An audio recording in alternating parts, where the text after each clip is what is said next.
Райымбек Матраимовдун Ош шаарындагы үйүнүн тосмосу мындан 1 ай мурда муниципалдык жерге чыгып кеткендиги үчүн бузулган.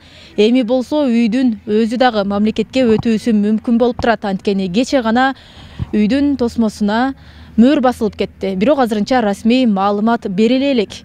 Бул учурда Кара Суу районунда Райымбек Матраимовго тиешелүү 26 мүлкү камакка алынганы белгилүү болду.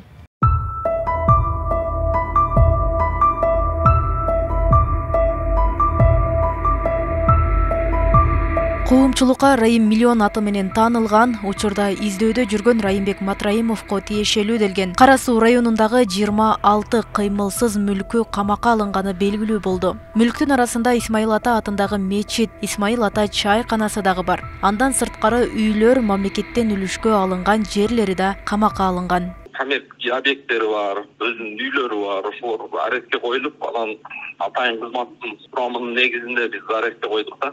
Райымбек Матраимовдун Оштогу үйүнө УКМК мөр басып кеткен. Ушул эле көчөдө жайгашкан үйүнөн анча алыс эмес жерде ага тиешелүү деп айтылган Жамбы бизнес борбору жайгашкан. Имарат жакында эле жабылып, кайра иштей баштаганын ошол жерде эмгектенген бир канча адамдар айтып жатышкан. Бул мүлктөр боюнча азырынча так маалымат бериле элек.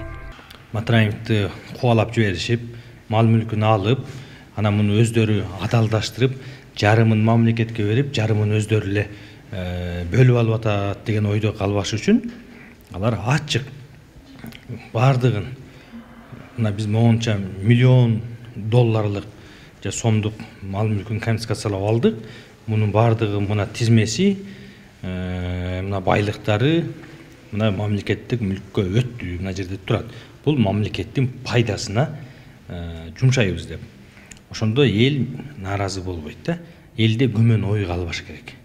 Райымбек Матраимов өзү каякта экени белгисиз. Анын агасы Жогорку кеңештин депутаты Искендер Матраимов бардык мүлктүн баарын Райымбек Матраимовдуку дей берген туура эмес экенин айтууда. Мурда Райымбек Матраимовго коррупция беренеси менен иш козголгон болсо, азыр ага уюшкан кылмыштуу топтор менен мафия түзгөн деген айып тагылууда. Бакиевдин учурун деле ала турган болсок, Бакиевдин көп мүлктөрүн мамлекетке алып койду. Максим Бакиев баягы Мегаком, Альфа Телеком алып койду.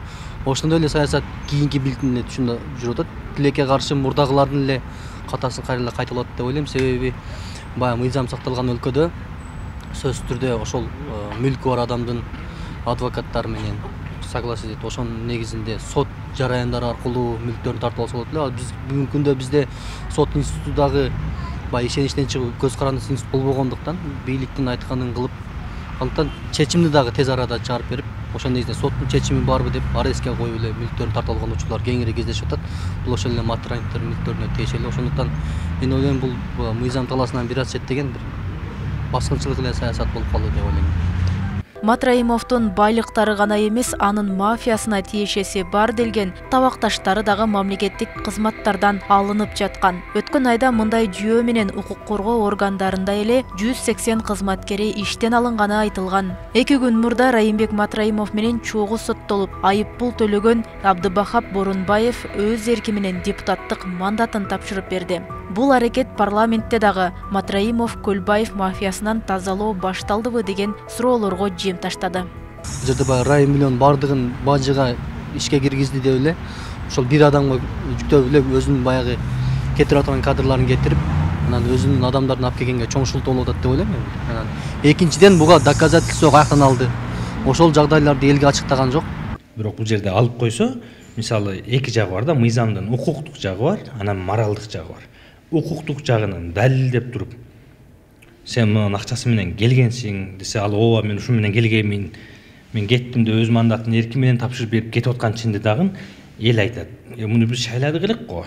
Мынча добуш менен келди эле го. Бул уже укуктук жагы болот. Өткөн аптада УКМК Райымбек Матраимовдун 34 миллион 810 миң 500 долларлык кыймылсыз мүлкүн мамлекеттен менчигине алганын билдирген. Анын ичинде Бишкек, Ош шаарларындагы кымбат баалуу үйлөр, коммерциялык имараттар, Чүй жана Ош облусундагы 2 бажылык каттоо жери көрсөтүлгөн. Роза Акматжан кызы, Адилбек Абдакимов, Ош ТВ.